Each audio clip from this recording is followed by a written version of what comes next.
أعوذ بالله من الشيطان الرجيم. بسم الله الرحمن الرحيم. قال فما خطبكم أيها المرسلون؟ قالوا إنا أرسلنا إلى قوم مجرمين لنرسل عليهم حجارة من طين مسومة عند ربك للمسرفين فأخرجنا من كان فيها من المؤمنين فما وجدنا فيها غير بيت من المسلمين وتركنا فيها آية للذين يخافون العذاب الأليم. وفي موسى إذ أرسلناه إلى فرعون بسلطان مبين فتولى بركنه وقال ساحر أو مجنون فأخذناه وجنوده فنبذناه في اليم وهو مليم. وفي عاد إذ أرسلنا عليهم الريح العقيم ما تذر من شيء أتت عليه إلا جعلته كالرميم. وفي ثمود إذ قيل لهم تمتعوا حتى حين فعتوا عن أمر ربهم فأخذتهم الصاعقة وهم ينظرون فما استطاعوا من قيام وما كانوا منتصرين. وقوم نوح من قبل إنهم كانوا قوما فاسقين. والسماء بنيناها بأيد وإنا لموسعون والأرض فرشناها فنعم الماهدون. ومن كل شيء خلقنا زوجين لعلكم تذكرون. ففروا إلى الله إني لكم منه نذير مبين. ولا تجعلوا مع الله إلها آخر إني لكم منه نذير مبين. كذلك ما أتى الذين من قبلهم من رسول إلا قالوا ساحر أو مجنون أتواصوا به بل هم قوم طاغون. فتول عنهم فما أنت بملوم وذكر فإن الذكرى تنفع المؤمنين. وما خلقت الجن والإنس إلا ليعبدون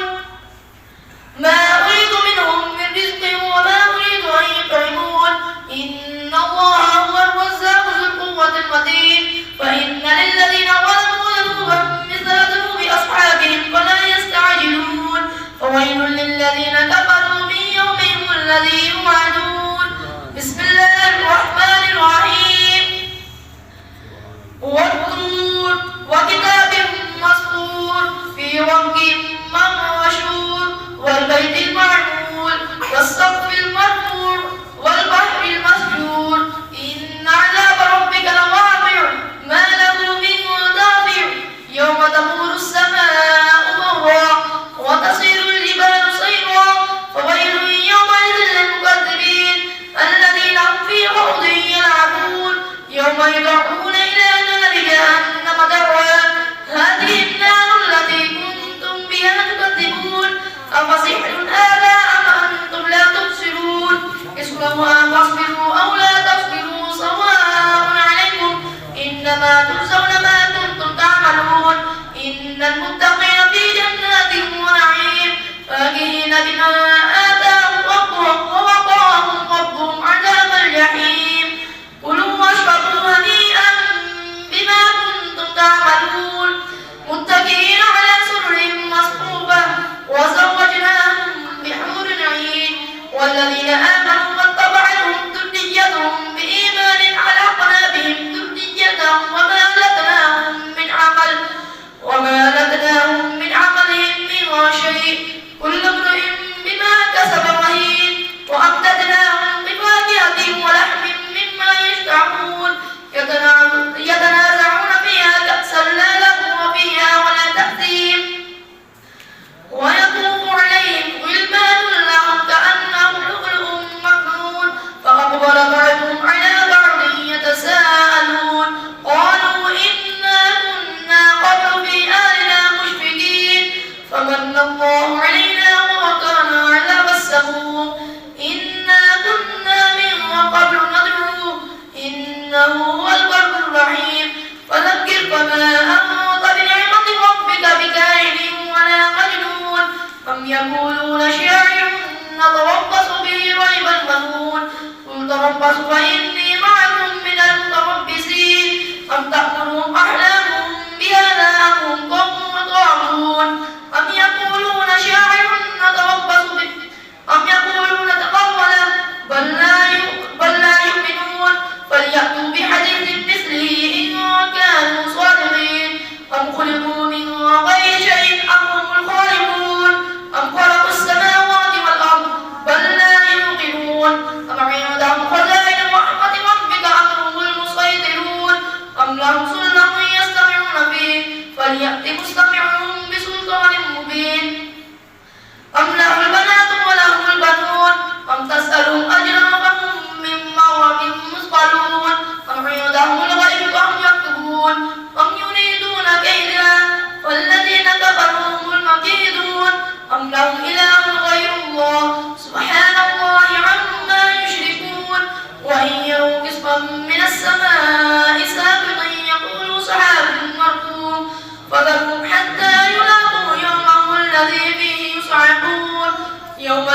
يغني عنهم كيدهم شيئا ولا هم ينصرون وإن للذين ظلموا عذابا دون ذلك ولكن أكثرهم لا يعلمون واصبر لحكم ربك فإنك بأعيننا وسبح بحمد ربك حين تقوم ومن الليل فسبحه وإدبار النجوم. بسم الله الرحمن الرحيم والنجم إذا هوى ما ضل صاحبكم وما غوى وما ينطق عن الهوى إن هو إلا وحي يوحى علمه شديد القوى ذو مرة فاستوى وهو بالأفق الأعلى ثم دنا فتدلى وكان قاب قوسين أو أدنى فأوحى إلى عبده ما أوحى ما كذب الفؤاد ما رأى أفتمارونه على ما يرى ولقد رآه نزلة أخرى عند سدرة المنتهى عندها جنة المأوى إذ يغشى السدرة ما يغشى ما زاغ البصر وما طغى لقد رأى من آيات ربه الكبرى أفرأيتم اللات والعزى ومناة الثالثة الأخرى ألكم الذكر وله الأنثى تلك إذا قسمة ضيزى إن هي إلا أسماء وسميتموها أنتم وآباؤكم ما أنزل الله بها من سلطان إن يتبعون إلا الظن وما تهوى الأنفس ولقد جاءهم من ربهم الهدى أم للإنسان ما تمنى فلله الآخرة والأولى وكم من ملك في السماوات لا تغني شفاعتهم شيئا إلا من بعد أن يأذن الله لمن يشاء ويرضى إن الذين لا يؤمنون بالآخرة لا يسمون الملائكة تسمية الأنثى وما لهم بذلك من علم إن يتبعون إلا الظن وإن الظن لا يغني من الحق شيئا فأعرض عما تولى عن ذكر ربنا ولم يرد إلا الحياة الدنيا ذلك مبلغهم من العلم إن ربك هو أعلم بمن ضل عن سبيله هو أعلم بمن اهتدى ولله ما في السماوات وما في الأرض ليجزي الذين أساءوا بما عملوا ويجزي الذين أحسنوا بالحسنى إن الذين يجتنبون كبائر الإثم والفواحش إلا اللمم إن ربك واسع المغفرة هو أعلم بكم إذ أنشأكم من الأرض وإذ أنتم أجنة وفي بطون أمهاتكم فلا تزكوا أنفسكم هو أعلم بمن اتقى أفرأيت الذي تولى وأعطى قليلا وأقدى أعنده علم الغيب فهو يرى أم لم ينبأ بما في صحف موسى وإبراهيم الذي وفى ألا تزر وازرة وزر أخرى وأن ليس للإنسان إلا ما سعى وأن سعيه سوف يرى ثم يجزاه الجزاء الأوفى وأن إلى ربك المنتهى وأنه هو أضحك وأبكى وأنه هو أمات وأحيا وأنه خلق الزوجين الذكر والأنثى من نطفة إذا تمنى وأن عليه النشأة الأخرى وأنه هو أغنى وأقنى وأنه هو رب الشعرى وأنه أهلك عادا الأولى وثمود فما أبقى وقوم نوح من قبل إنهم كانوا هم أظلم وأطغى والمؤتفكة أهوى فغشاها ما غشيا فبأي آلاء ربك تتمارى هذا نذير من النذر الأولى أزفت الآزفة ليس لها من ودون الله كاشفة أفمن هذا الحديث تعجبون وتضحكون ولا تبكون وأنتم سامدون فاسجدوا لله واعبدوا.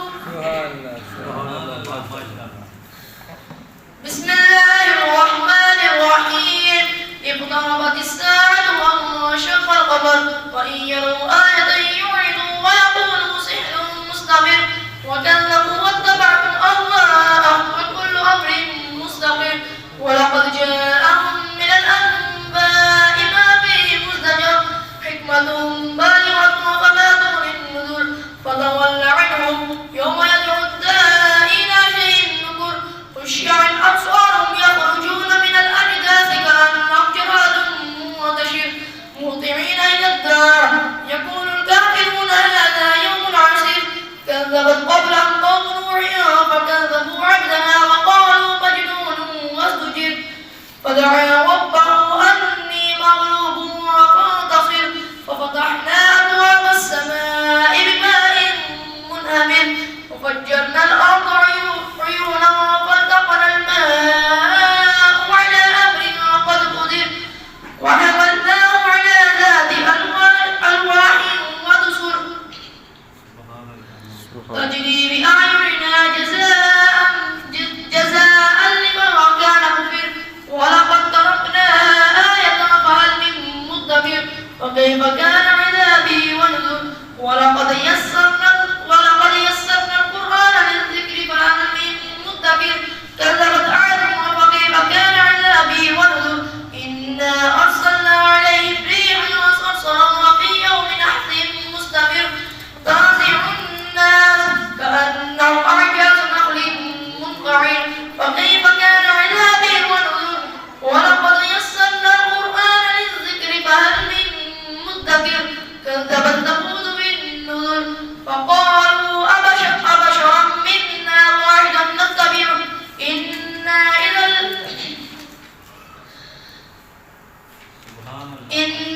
لفي ضلال وسعر ألقي الذكر عليه من بيننا بل هو كذاب الأشر سيعلمون غدا من الكذاب الأشر إنا مرسل الناقة فتنة لهم فارتقبهم واصطبر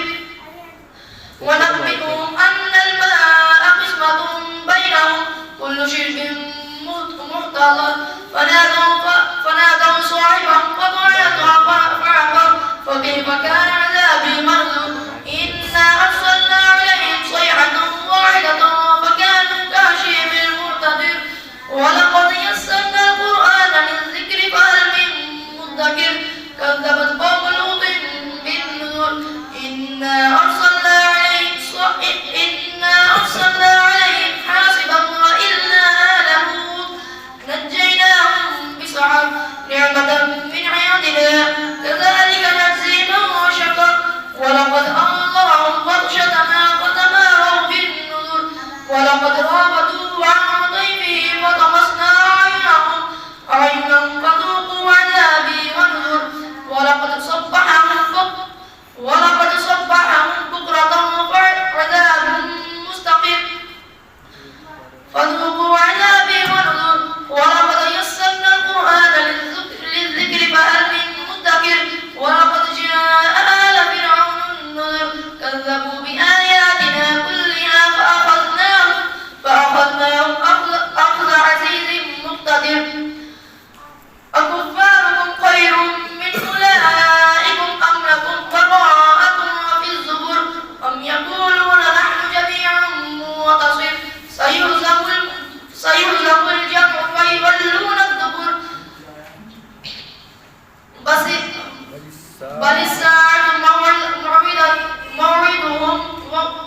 بل الساعة موعدهم والساعة أدنى وأمر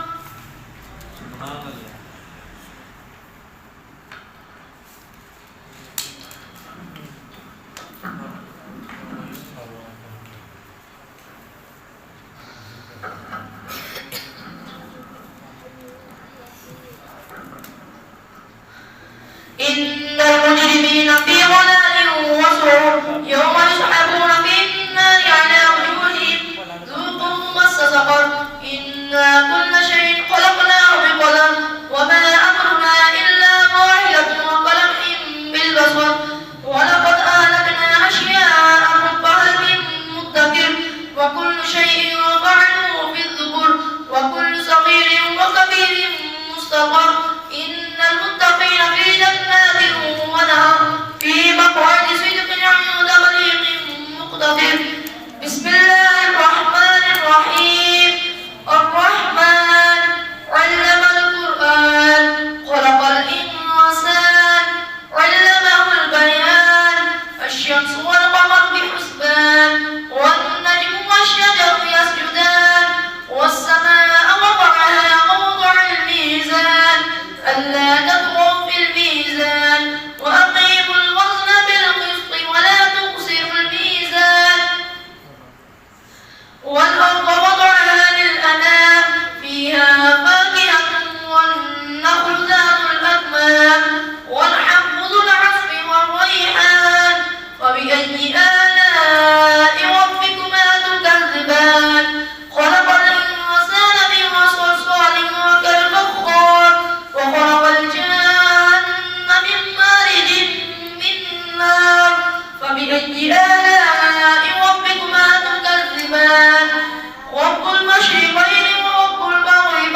فبأي آلاء ربكما تكذبان يرسل عليكما شواظ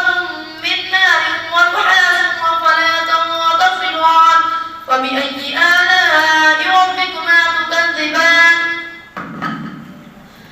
فإذا انشقت السماء فكانت وردة كالدهان فبأي آلاء ربكما تكذبان ويومئذ لا يسأل عن ذنبه إنس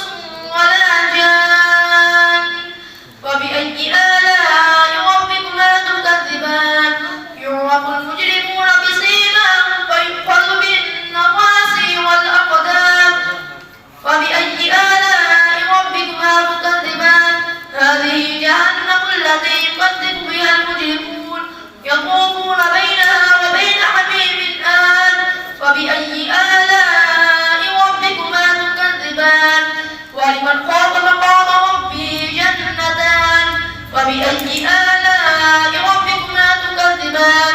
ذواتا أفنان فبأي آلاء ربكما تكذبان فيهما عينان تجريان فبأي آلاء ربكما تكذبان فيهما من كل فاكهة زوجان فبأي آلاء ربكما تكذبان متكئين على فرش بطائنها من استبرق وجنى الجنتين دان فبأي آلاء ربكما تكذبان فيهن قاصرات الطرف لم يطمثهن إنس قبلهم ولا جان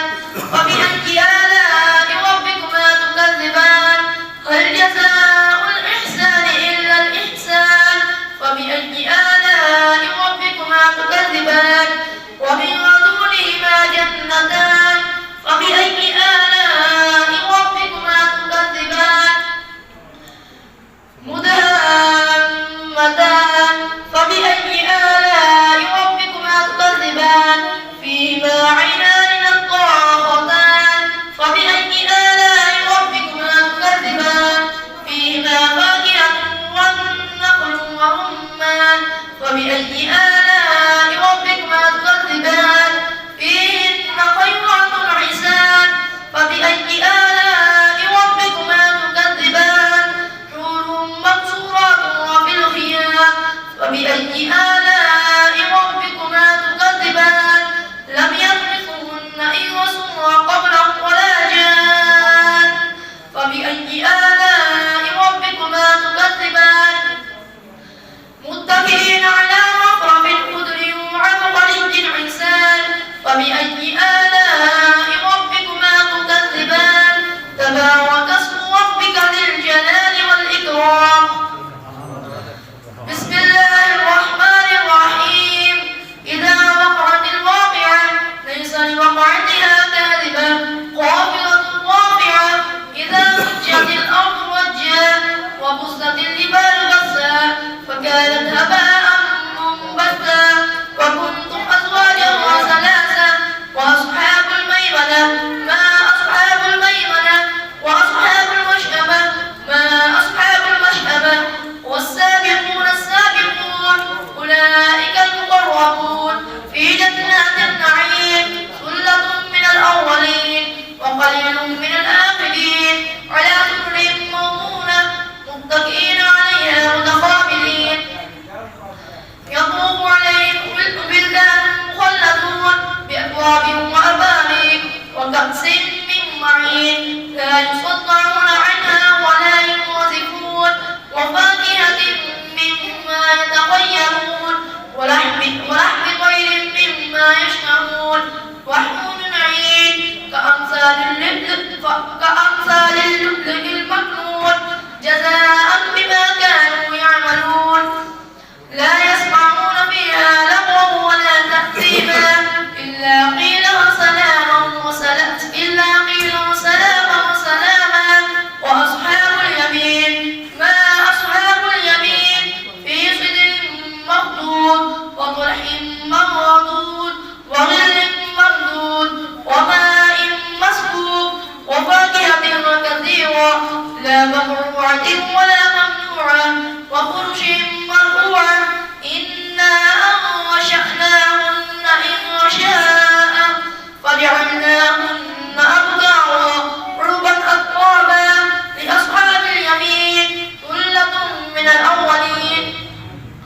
وثلة من الآخرين. وأصحاب الشمال ما أصحاب الشمال في سموم وحميم وظل من يحموم لا بارد ولا كريم إنهم كانوا قبل ذلك مترفين وكانوا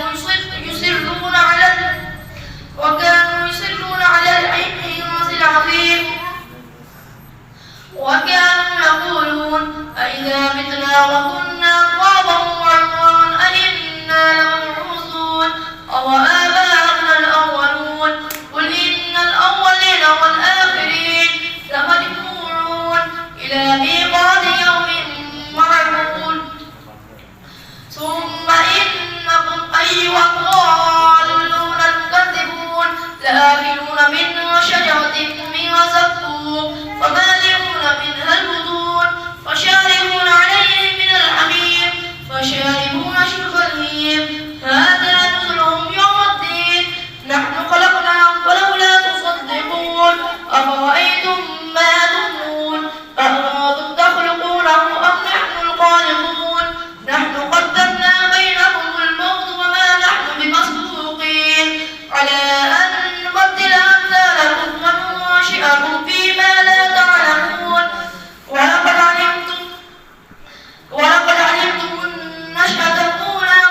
بشراكم اليوم جنات تجري من تحتها الأنهار خالدين فيها ذلك هو الفوز العظيم. يوم يقول المنافقون والمنافقات للذين آمنوا انظرونا نقتبس من نوركم قيل ارجعوا وراءكم فالتمسوا نورا فضرب بينهم بسور له باب باطنه فيه الرحمة وظاهره من قبله العذاب ينادونهم ألم نكن معكم قالوا بلى ولكنكم فتنتم أنفسكم وتربصتم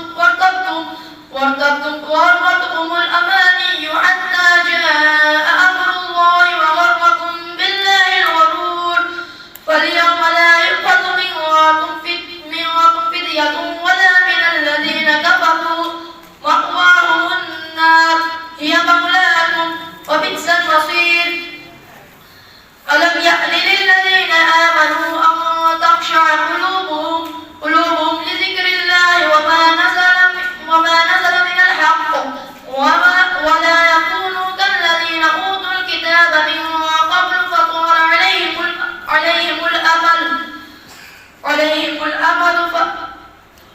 فقست قلوبهم وكثير منهم فاسقون. اعلموا أن الله يحيي الأرض بعد موتها قد بينا لكم الآيات لعلكم تعقلون.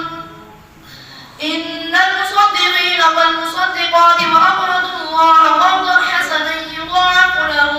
لهم ولهم أجر كريم. والذين آمنوا بالله ورسله أولئك هم الصديقون والشهداء عند ربهم لهم أجرهم ونورهم. والذين كفروا وكذبوا بآياتنا أولئك أصحاب الجحيم. اعلموا أنما الحياة الدنيا لعب ولهو وزينة وتفاخر بينكم وتكاثر في الأموال والأولاد كمثل غيث أعجب الكفار نباته ثم يهيج فتراه مصفرا ثم يكون حطاما وفي الآخرة عذاب شديد ومغفرة من الله ورضوان وما الحياة الدنيا إلا متاع الغرور. سابقوا إلى مغفرة من ربكم وجنة عرضها كعرض السماء والأرض أعدت للذين آمنوا بالله ورسله ذلك فضل الله يؤتيه من يشاء والله ذو الفضل العظيم. ما أصاب من مصيبة في الأرض ولا في أنفسكم إلا في كتاب من قبل أن نبرأها إن ذلك على الله يسير. لكي لا تأسوا على ما فاتكم ولا تفرحوا بما آتاكم والله لا يحب كل مختال فخور. الذين يبخلون ويأمرون الناس بالبخل ومن يتول فإن الله هو الغني الحميد. لقد أرسلنا رسلنا بالبينات وأنزلنا معهم الكتاب والميزان ليقوم الناس بالقسط وأنزلنا الحديد فيه بأس شديد ومنافع للناس وليعلم الله من ينصره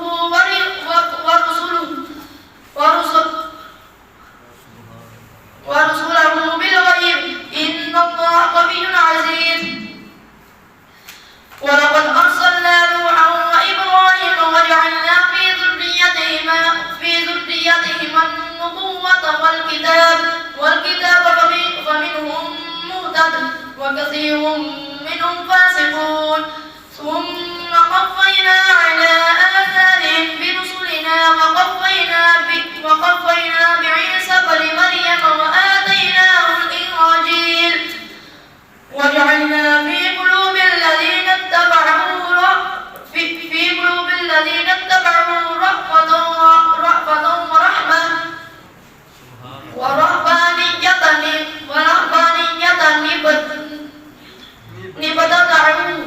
ابتدعوها ما كتبناها